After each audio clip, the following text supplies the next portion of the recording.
আজকে আমি আর আরএম সকালে ব্রেকফাস্টের জন্য রেস্টুরেন্টে গিয়েছিলাম। অন্য সময় দেখা যায় যে বন্ধের দিনগুলোতে ঘুম থেকে উঠতে পারি না। তো আজকে লিয়ানার স্কুলটা ওপেন ছিল, তো ভাবলাম যে বাইরে থেকে ব্রেকফাস্টটা করে আসি। সেই সাথে গিয়েছিলাম ইউনিমার্টে। তো যখন আমি ইউনিমার্টের ভিতরে ঢুকি তখন কিন্তু প্রচুর রোদ ছিল, আর বাইরে বের হওয়ার পর দেখি এই অবস্থা, পুরো অন্ধকার হয়ে রীতিমতো ঝড় শুরু হয়ে গিয়েছে। সো হ্যালো এভরিওয়ান, আসসালামু আলাইকুম। আমি Eva and welcome to Eva's lifestyle. আশা করছি সবাই ভালো এবং সুস্থ আছেন। আলহামদুলিল্লাহ আমরাও ভালো আছি।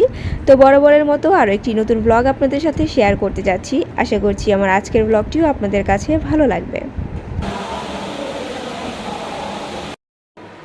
আজকে আমি ফার্স্ট টাইম লাউয়ের খোসা দিয়ে তারপর বাগার শুটকির ভর্তা করব।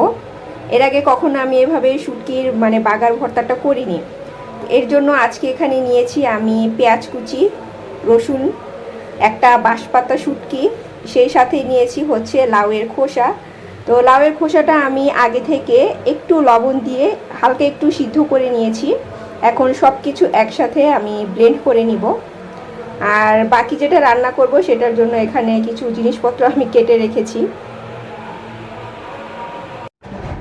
আমি জানি লাউয়ের খোসা দিয়ে শুটকির ভর্তা অনেকেই খান, তো আমি আজকে ফার্স্ট টাইম ট্রাই করছি।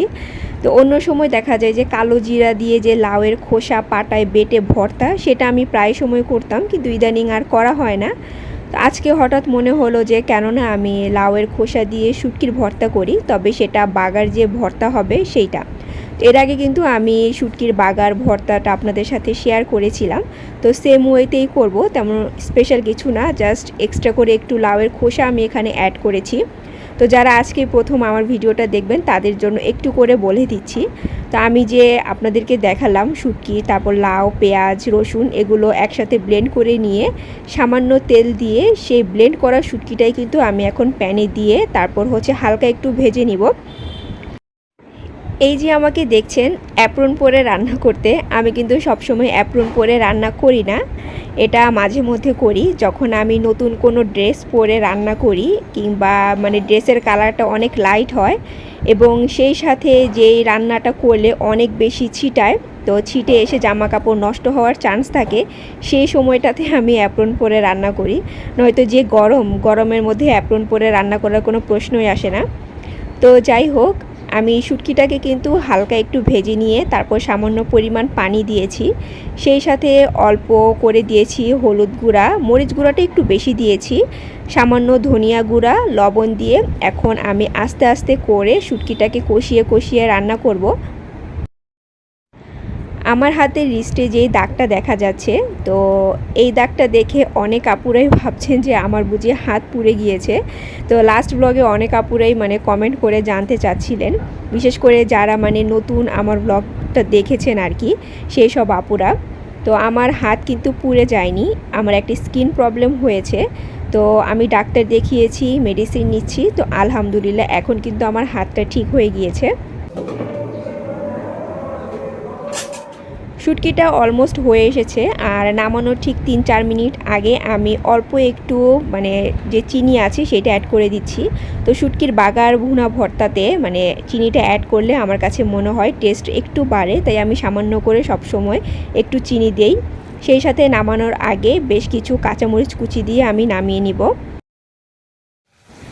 আচ্ছা, আমি রান্না করতে করতে কয়েকটা কমেন্টে রিপ্লাই দেই, এখন না দিলে আর রিপ্লাই দেওয়া হবে না। লাস্ট ব্লগে আমি অনেকগুলো কমেন্ট পেয়েছি। তো প্রথমে যে সাইদ ইসলাম আইডি থেকে সব সময় আমার ব্লগে কমেন্ট করেন। তো আমি জানতাম না যে আপু না ভাইয়া। নর্মালি যেটা হয়, ছেলেদের আইডি থেকে কমেন্ট করলে বোঝা যায় না যে কমেন্টটা কে করছেন, তবে কিছু কিছু কমেন্টে কিন্তু বোঝা যায় যে আপুরাই করছেন। তো যাই হোক, অ্যাট লাস্ট আমি জানতে পেরেছি যে কমেন্টটা যে করেন সে আপু, আর আপুটার নাম রোজি। তো থ্যাংক ইউ সো মাচ আপু, আমার প্রতিটা ব্লগে সুন্দর সুন্দর কমেন্ট করার জন্য। সেই সাথে আপনি জানতে চেয়েছেন যে আমি যে লাস্ট ব্লগে পেঁপে কেটে বক্সে রাখলাম সেইটা কতদিন পর্যন্ত থাকে। তো আমি আপেল আর কলা ছাড়া যে কোনো ফ্রুটসই ফ্রিজে রাখি না কেন, দেখা যায় 3 দিন পর্যন্ত রাখি, আর 3 দিনের মধ্যে আমার সব ফ্রুটস খাওয়া হয়ে যায়। তো এর চেয়ে বেশি থাকে কিনা সেটা আমি বলতে পারছি না। সেই সাথে আমি যে দারাজ থেকে একটা ডেজার্ট স্ট্যান্ড কিনেছি, যেটাকে আমি স্কুল বেঞ্চ বলেছিলাম, তো সেইটা সম্পর্কে অনেকে জানতে চাচ্ছেন যে এটা কত দিয়ে কিনেছি। তো এটা হচ্ছে আমি যেটা কিনেছি, এটার কিন্তু বিভিন্ন সাইজ থাকে, যেমন 20 সেন্টিমিটার, 30 সেন্টিমিটার, 40 সেন্টিমিটার। তো এক একটার প্রাইস কিন্তু এক এক রকম। আমি কিনেছি 30 সেন্টিমিটার, আর ডেলিভারি চার্জ সহ আমার এই ডেজার্ট স্ট্যান্ডের প্রাইস নিয়েছে হচ্ছে 1000 টাকা। তো আমি না আপনাদেরকে সাজেস্ট করব, আপনারা দারাজ থেকে কোনো কিছু অর্ডার দিলে সেটা মানে ডেসক্রিপশনটা ভালো মতো পড়ে নেবেন। কারণ অনেক সময় দেখা যায় ছবির মধ্যে না ধরেন অনেকগুলো আপনার অর্গানাইজার বক্সের মানে দেয়া, প্লাস হচ্ছে প্রাইসটা দেয়া মনে করেন ধরেন 300-400 এরকম। তারপর অনেকে কি করে, ভালো মতো ডেসক্রিপশন না পড়ে কিংবা ছবিতে ক্লিক করে ভালো মতো প্রাইস না দেখেই ভাবেন যে আরে এতগুলো জিনিস এত কম দাম। তারপরে অর্ডার দেওয়ার পর যখন একটা মাত্র অর্গানাইজার বক্স পায়, তখন কিন্তু আবার উল্টা গিয়ে মানে বকাঝকা শুরু করেন।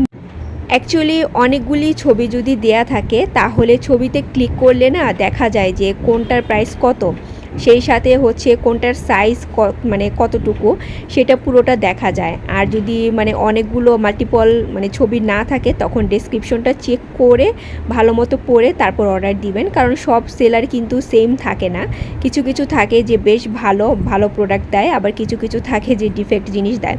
তো যাই হোক, আমি যে সাইজটা মানে দেখেছিলাম একদম পারফেক্ট সাইজ, পারফেক্ট জিনিসই কিন্তু পেয়েছি। হ্যাঁ, দামটা একটু বেশি, একটু না বেশ ভালোই বেশি, তারপরও মানে পারফেক্ট জিনিস পেলে আর কি লাগে। আজকে আমি শর্টকাট খুদের বৌয়া রান্না করছি। আমাদের পুরান ঢাকায় এটাকে খুদের বৌয়াই বলে। তো আর এটা হচ্ছে পোলাও চালের খুদ আর কি। আমি বাসায় গিয়েছিলাম, আম্মু আমাকে দিয়ে দিয়েছিল, তো সেটাই রান্না করছি। তবে এটা কিভাবে রান্না করতে হয় আমি জানি না, আম্মু মানে আদা কুচি করে মানে করে, তো সেটা আমার কাছে ভীষণ ভালো লাগে খেতে। তো আম্মুকে আমি ফোন দিয়ে রেসিপিটা জিজ্ঞেস করেছি, তো আম্মু বলে দিয়েছে যেভাবে সেভাবে আমি রান্না করে নিচ্ছি। আচ্ছা, তারপর হচ্ছে মানে বেশ কিছু আপু আমার কাছে মানে কোয়েশ্চেন করেছেন যে আমার ফ্রিজটা কত লিটার এবং কোন ব্র্যান্ডের। এটা হচ্ছে ভীষণ ব্র্যান্ডের, আর হচ্ছে 480 লিটার। সেই সাথে জানতে চাচ্ছিলেন আমার এক্সট্রা কোনো ডিপ আছে কি না। জি আপু, আমার এক্সট্রা ডিপ আছে, কারণ আমার হচ্ছে প্রচুর খাবার ফ্রোজেন করতে হয়। যেহেতু লিয়ানার স্কুলে আমাকে ডাবল মানে খাবার দিতে হয়, যেমন স্ন্যাক্স প্লাস হচ্ছে আপনার লাঞ্চ, এর জন্য আমাকে যেমন নিজে থেকে বানিয়ে খাবার ফ্রোজেন করতে হয়, সেই সাথে হচ্ছে কেনাও কিছু খাবার এনে আমাকে ফ্রিজে সবসময় রাখতে হয়। সেই সাথে তো আপনার যে চিজ আছে, পরোটা আছে, তারপর হচ্ছে যে বিভিন্ন ক্যান ফুড যে আমি কিনি, সেগুলো তো দেখা যায় যে আর কেনার সাথে সাথে সবগুলো একবার খাওয়া পসিবল হয় না। তো ক্যানটা ওপেন করে রাখলে কিছু দিনের মধ্যে নষ্ট হয়ে যায়, তো সেগুলোকে আমি প্রসেস করে তারপর হচ্ছে ফ্রোজেন করে রাখি, যেন 1 মাস পর্যন্ত খাওয়া যেতে পারে। তো এর জন্য আমার হচ্ছে নর্মাল প্লাস এক্সট্রা ডিপ দুইটাই আছে। আফটার লাঞ্চ আমরা চলে এসেছি যমুনাতে, তো কিছু কেনাকাটা আছে সেগুলো করব। সেই সাথে ভাবলাম যে মিস্টার DIYতেও যাই, আমার টুকিটাকি কয়েকটা জিনিস দরকার। আচ্ছা, সুমি আপু বেশ কিছুদিন আগে আমাকে বলেছিলেন যে যমুনা ফিউচার পার্কের কোন ফ্লোরে মিস্টার DIY। তো এটা হচ্ছে হোলসেল ক্লাব যে ফ্লোরে, আই মিন আন্ডারগ্রাউন্ড, সেখানেই মিস্টার DIY। তো আপু, আপনি যদি এর মধ্যে এসে না থাকেন, তাহলে আমি আপনাকে সাজেস্ট করব মানে একান্তই দরকার না হলে আর না আসার জন্য। কারণ আমি যে প্রোডাক্টগুলো আপনাদেরকে দেখিয়েছিলাম তার মোস্ট অফই কিন্তু এখন আর নেই। সেই সাথে এত পরিমাণ জ্যাম, মানে আপনি কোনো একটা জিনিস নেওয়ার জন্য যে পেমেন্ট করবেন, সেইখানে আপনাকে মিনিমাম আধা ঘন্টা দাঁড়িয়ে থাকতে হবে। তো আমি না কয়েকটা জিনিস নিয়েছিলাম, তো আমার পছন্দের জিনিসগুলো পাইনি, তারপরও টুকিটাকি 3-4টা জিনিস নিয়েছি। তো এত বড় লাইন দেখে আমি কিন্তু বাস্কেট সহ মানে ভিতরে রেখে চলে এসেছি, কারণ 3-4টা জিনিসের জন্য আমার আধা ঘন্টা লাইনে দাঁড়িয়ে থাকতে একদমই ইচ্ছে করছিল না। তো আপনার যদি একদম আসতে ইচ্ছে করে মানে, তাহলে আপনি চেষ্টা করবেন ওয়ার্কিং ডেতে সকালের দিকে আসার জন্য, তাহলে হয়তো বা এত বড় লাইনটা আর থাকবে না। তো যাই হোক, আমি যে ডিসিসি থেকে কিছু টুকিটাকি শপিং করেছিলাম, গ্রোসারি শপিং, সেটা তো গতকালকে করেছিলাম, সেগুলো আর দেখানো হয়নি, তো এখন মানে আপনাদের সাথে শেয়ার করছি। আর আজকে মোস্ট অফ হচ্ছে আমি কিছু ক্যান ফুড কিনেছি, কারণ সামনেই হচ্ছে আমাদের একটা স্পেশাল দিন। তো সেই স্পেশাল দিন উপলক্ষে আমি কিছু রান্নাবান্না করব, তো তার জন্যই হচ্ছে এই টুকিটাকি গ্রোসারি শপিং করেছি। সেই সাথে হচ্ছে আমি স্যামন মাছও কিনেছি, মানে ফ্রোজেন যে খাবারগুলো থাকে মাছ টাছ টাইপের, সেগুলো অলরেডি এনে আমি ভিতরে রেখে দিয়েছি। সেগুলো আর দেখানোর প্রয়োজন মনে করিনি, জাস্ট ক্যান ফুড আর নর্মাল যে ফুডগুলো আছে সেগুলো আপনাদের সাথে আর কি শেয়ার করলাম। আর আজকে এখানে আমি একটা চিলি অয়েল কিনে নিয়ে এসেছি। তো বিভিন্ন ইনস্টাগ্রামে দেখি যে চিলি অয়েল দিয়ে হচ্ছে আপনার যে ডিম পোচ করে খায়, সেইটা নাকি খুবই মজার আর দেখতেও অনেক সুন্দর লাগে। তো ভাবলাম যে আমিও চিলি অয়েল দিয়ে ডিম পোচ করে খাবো। এখন আমার আরেকটা কমেন্ট মনে পড়ে গেল, তো এগুলো গুছাতে গুছাতে কমেন্টের রিপ্লাইটা দিয়ে দেই। আমার কাছে মানে বেশ কয়েকটা কমেন্ট এসেছে যে আমি কিচেনে তেলাপোকার জন্য কি ইউজ করি। তো আলহামদুলিল্লাহ আমার কিচেনে কিন্তু কোনো তেলাপোকা নেই, সো আমাকে কোনো কিছু ইউজও করতে হয় না। ইনফ্যাক্ট আমার বাসাতেও একটাও তেলাপোকা নেই। তো জানি না এমন মিরাকেল কেন হয়েছে, আমি এ বাসায় আসার পর থেকে একটা তেলাপোকাও আমার কিচেনে আমি পাইনি।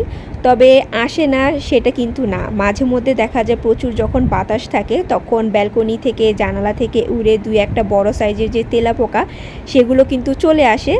তবে সামহাও দেখা যায় সেগুলো আসার সাথে সাথে লিয়ানার চোখে নয়তো আমার চোখে পড়ে, আর আমি কিন্তু সাথে সাথে সেগুলো যে অ্যারোসোল যে আছে সেগুলি স্প্রে করে সাথে সাথে মেরে ফেলি।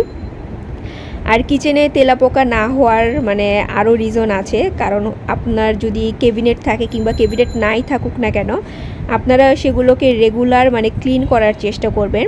আর অনেক বেশি মানে গাদাগাদি করে মেসি করে জিনিসপত্র রাখবেন না, তখন দেখবেন যে আর তেলাপোকা হবেও না।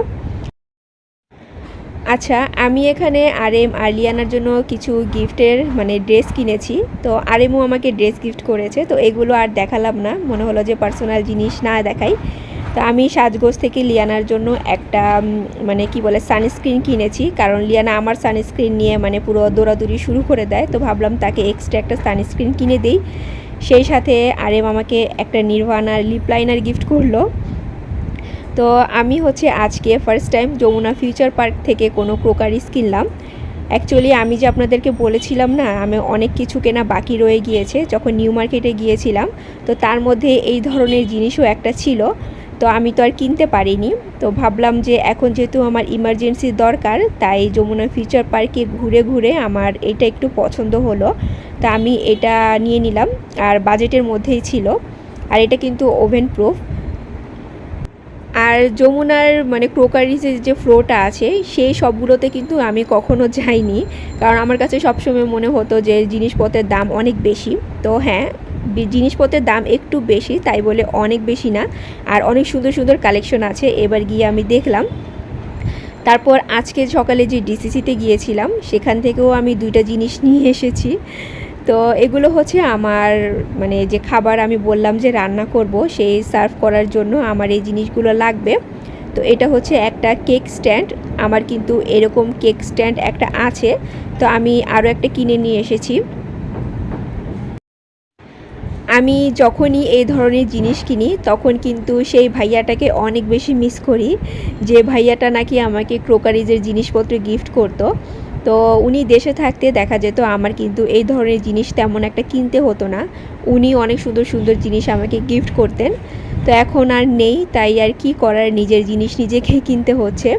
তো যাই হোক, এখানে আমি আরেকটা মানে সার্ভিং ট্রে কিনেছি। তো এটা হচ্ছে আমি মূলত রাইস সার্ভ করার জন্য নিয়েছি, আর এটার সাইজটা কিন্তু বেশ ভালোই বড়। আর হোয়াইট কালার দেখলে তো আমার আর কোনো কিছুই লাগে না, হোয়াইটের প্রতি যে কেন আমার এত বেশি ইন্টারেস্ট আমি নিজেও জানি না। এখন আমি আস্তে ধীরে আমার যে ঘরের কাজগুলো আছে সেগুলোও করে নিব, আর আপনাদের কাছ থেকে এখানেই বিদায় নিয়ে নিচ্ছি। আশা করছি আমার আজকের ব্লগটিও আপনাদের কাছে ভালো লেগেছে। So take care and always love yourself. আল্লাহ হাফেজ।